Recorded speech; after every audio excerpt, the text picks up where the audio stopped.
Est-ce que tu penses qu'un jour on fera peuple? J'ai lu son livre, je l'ai trouvé un peu compliqué, pour tout te dire. Je n'ai pas tout partagé, toutes ces idées, mais je pense que la Martinique fait peuple, contrairement à ce que tu penses, à ce que tu dis en tout cas. Je pense que la Martinique fait peuple, bien plus qu'on ne le pense. Il y a forcément dans un peuple des nuances, des différences, heureusement. Heureusement qu'il faut se frotter. Moi, je crois beaucoup à la force du dialogue. Je crois beaucoup, et je crois que là, par contre, on a peut-être des progrès à faire en Martinique. Parce qu'on a souvent, et je pense que c'est peut-être un héritage de l'esclavage, qui a installé une culture du silence, une culture du non-dit, et qui a parfois, ce non-dit a parfois écarté des positions. Moi, je crois que la solution est dans le dialogue, et le dialogue ne veut pas dire qu'il faut qu'on soit d'accord sur tout. Encore une fois, il faut assumer nos différences sur des milliards de critères différents, mais ça ne veut pas dire qu'on ne fait pas peuple quand on n'est pas du même point de vue. On se nourrit de nos relations. J'espère que tu sortiras de cette soirée un petit peu transformé par notre rencontre. Moi, je le serai, en tout cas, et donc tu m'auras nourri. Et la Martinique et Ubuntu, c'est ça, c'est de dire avoir la gourmandise d'aller à la rencontre de l'autre pour se nourrir du lien et enrichir sa personnalité par le lien à l'autre. Ouais. Est-ce que, en prenant l'exemple justement de l'Afrique du Sud, tu as voulu faire un parallèle avec la Martinique? Probablement, oui, c'est possible. En tout cas, on peut post-rationaliser. Hein. Moi, j'ai toujours été fasciné par Nelson Mandela. Je trouve que c'est quelqu'un qui a fait bouger des lignes, même si le résultat aujourd'hui n'est pas à la hauteur de son ambition. Mais c'est quelqu'un qui m'a toujours fasciné depuis longtemps, parce qu'il est, et notamment sa relation avec son geôlier, qui était son ennemi, et qui nous a délivré un message puissant. En tout cas, c'est de dire, ça n'est pas dans l'opposition frontale qu'on transforme les gens, c'est au contraire dans la recherche dans l'autre de ce qu'il a de positif. Le silence dans lequel notre société s'est enfermée pendant 150 ans, c'est une vérité. Hein. Je pense qu'on résulte d'une culture du silence que personnellement je combats. Voilà. Tous les Martiniquais? Oui, je pense que... Enfin, non, je ne dirais pas tous les Martiniquais parce que je n'aime pas utiliser cet article défini pluriel sur des idées comme ça, mais je pense qu'il y a une culture dominante qui est celle du silence, qui est celle du non-dit. Ça revient souvent dans Créole tout bonnement. Cécile Ayotte, appartenant à Ayotte, elle est artisan potière, elle fabrique des poteries et qu'elle vend, elle vit de son artisanat. Bon, elle a osé s'exprimer librement de manière très sincère, ça peut même être un peu brutal, mais moi je trouve admirable qu'elle l'ait fait comme ça, sans chercher à dissimuler quoi que ce soit. Moi j'ai trouvé que son texte est un cri d'une grande sincérité. Et je trouve que... mais c'est quand même assez troublant à certains moments. Ah oui, mais c'est troublant parce que c'est vrai. C'est troublant parce que c'est vrai et parce qu'on ne sait pas... ce n'est pas habituel de je peux lire un petit extrait Bien sûr. Oui, parce que j'avais marqué et tout. Ça, je savais que ça allait arriver. Il triche. À l'école primaire, j'ai été invité à quelques anniversaires chez des Noirs et ma maman m'a répondu non. Pourquoi? Parce que... Le non-dit. Parce que, point. C'est vraiment le non-dit. À un moment donné, on comprend. Lis la suite. Ah oui, je lis la suite. J'ai compris qu'il ne fallait pas poser plus de questions. C'est un peu comme on ne mange pas avec les doigts. Je trouve que la comparaison est moyenne, mais bon. On ne mange pas avec les doigts, c'est non. C'était un peu comme on ne mange pas avec les doigts. Et puis c'est tout. Pourtant, mes frères allaient à quelques anniversaires. Ils insistaient beaucoup et obtenaient quelquefois gain de cause.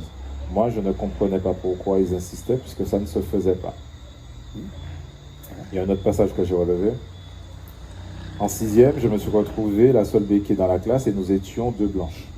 Le problème est que la leader de la classe devait sans doute être raciste ou aimait embêter les petites filles un peu trop sages. Elle avait donc réussi à monter toute la classe et même la métropolitaine contre moi. Je me suis un peu plus renfermé et je ne me suis surtout pas posé de questions sur les relations noires-béquées puisque j'avais compris que c'était comme ça. Et pour le coup, ce qui est dérangeant dans ça, c'est que on a l'impression qu'il n'y a pas de remise en question en fait. En conclure directement que le reste, enfin que la petite fille leader était raciste, donc elle a réussi à monter tout le monde contre elle, même la métropolitaine blanche, j'imagine. Là, ça n'a presque pas de sens. Elle a fait son récit le plus, en traduisant son sentiment profond. Elle aurait été manipulatrice si elle avait travesti sa pensée. Là, elle a dit les choses cash. Je suis sûr qu'elle n'a pas travesti sa pensée. Non, elle n'a pas travesti. Mais je suis sûr de ça. Mais c'est ça qui est formidable. Mais est-ce que ça ne dénote pas une espèce de... Ah ben non, mais son histoire est terrible. De naïveté qui n'en est pas vraiment. Mais tu as oublié peut-être de dire qu'à la fin de son récit, elle se révolte. Contre ça. Et si tu connais aujourd'hui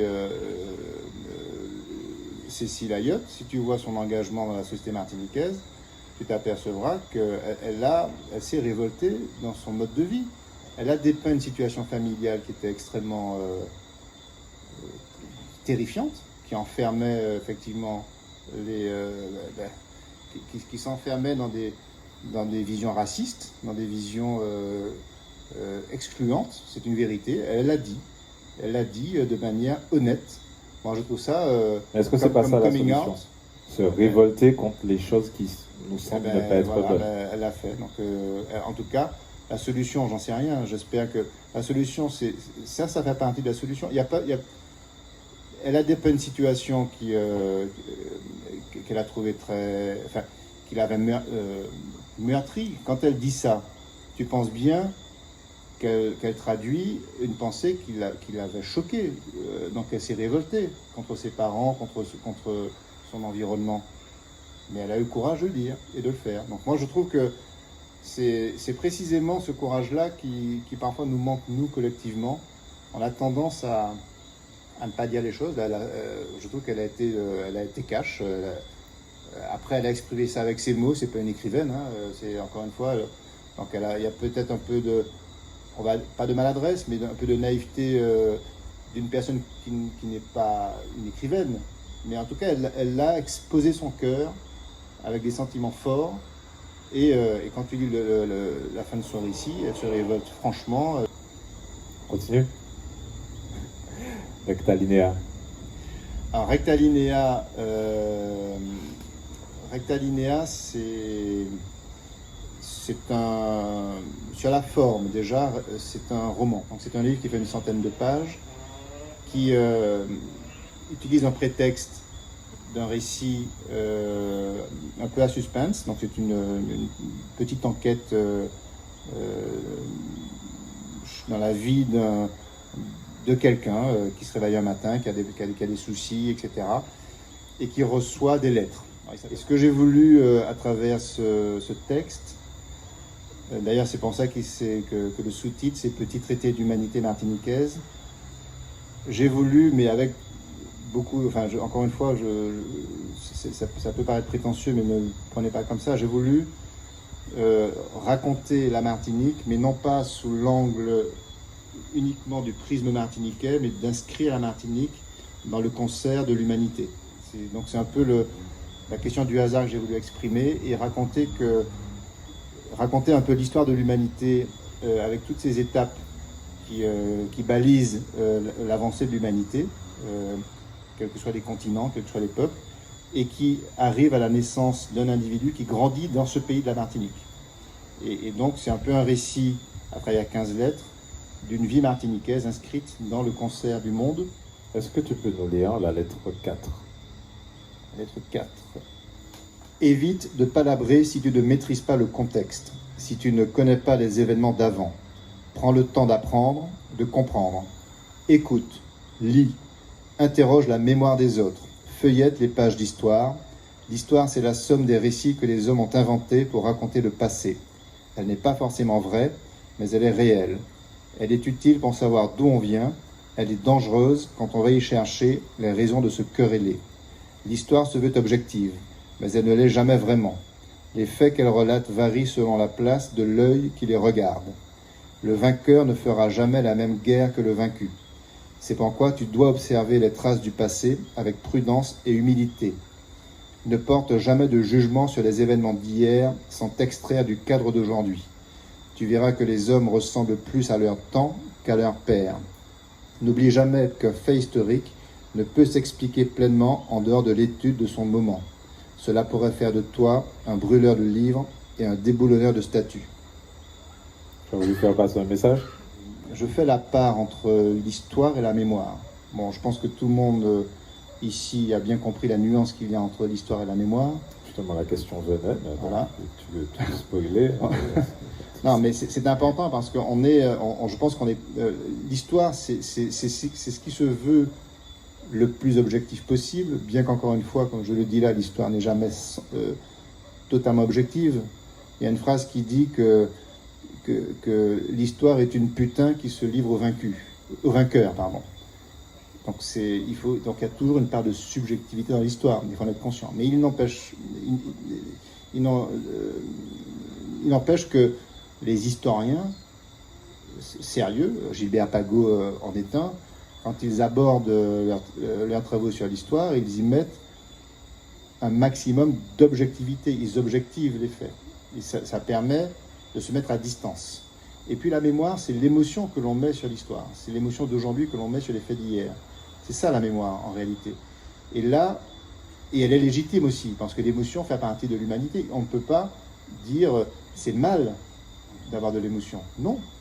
Mais il faut simplement se dire à quel moment l'émotion prend le pas sur l'histoire et inversement. J'imagine que tu voulais me faire réagir sur les statuts, puisque c'était... J'ai été choqué, j'ai voulu le dire, je l'ai dit. Mais une fois que ça a été fait, il n'y a pas de malaise. Mais je sais pas, c'est lui qui me paye. Hein? C'est lui qui me paye. Non, mais après, je respecte le maire de ta ville, qui est quelqu'un que je connais un petit peu, qui est extrêmement respectable. Mais bon, sur ce plan-là, je n'ai pas compris. Et j'ai voulu exprimer ma pensée, c'est tout. Donc tu es contre la cancel culture? Oui, je suis contre la cancel culture. Autant, et là encore je l'ai écrit, il y a trop de symboles coloniaux en Martinique en disproportion par rapport à d'autres symboles. Mais la solution n'est pas de retrancher, elle est d'ajouter. D'ailleurs, c'est ce qu'avait commencé à faire Aimé Césaire. Il avait raison dans son récit de la géographie culturelle de Fort-de-France. Il n'a jamais retranché, il a rajouté. Et ce travail n'a pas été poursuivi, malheureusement. Et je pense que c'est progressivement qu'on doit rajouter des éléments. Mais moi, je suis toujours inquiet quand on retranche, quand on efface, parce que d'une part, on ne rend pas hommage à des personnes qui nous ont précédés, et je ne me sens pas suffisamment fort pour porter un jugement sur ce qu'elles ont fait. En tout cas, je ne veux pas le faire. Et je trouve que là, c'est une claque qu'on leur donne quand même. Donc, c'est ce que j'ai voulu dire. Et je pense qu'on aurait mieux fait de mettre de l'énergie dans des actes de construction que dans des actes de destruction. Il y a des personnalités fortes qui ne sont pas représentées, c'est dommage. Et je trouve que pour en faire peuple, comme tu disais tout à l'heure, mais je suis peut-être un peu utopiste, je trouve qu'on ferait davantage peuple avec des sculpteurs qu'avec des coups de marteau. Il y a eu dernièrement une manifestation contre la prescription du jugement du chlordécone. Tu y étais? Non, mais je crois que j'étais le premier Martiniquais, le premier, sincèrement, à publier sur les réseaux sociaux parce que la rumeur est tombée, je crois que c'était un vendredi ou un jeudi, c'était une rumeur qui disait qu'il y avait un risque de prescription, et je crois que dans l'heure qui a suivi, donc tu pourras vérifier sur ma page Facebook, je me suis indigné de ça, en disant la prescription, si c'est... Alors moi je connais rien, je ne suis pas juriste, je ne sais pas comment... mais j'ai réagi instantanément et de manière publique en disant que... alors je ne sais plus comment j'avais formulé ça, mais l'idée même de prescription est une injure à la population martiniquaise. Et que, donc voilà, je l'ai dit dans des termes très forts, mais je n'ai pas été manifesté pour autant. Bon, parce que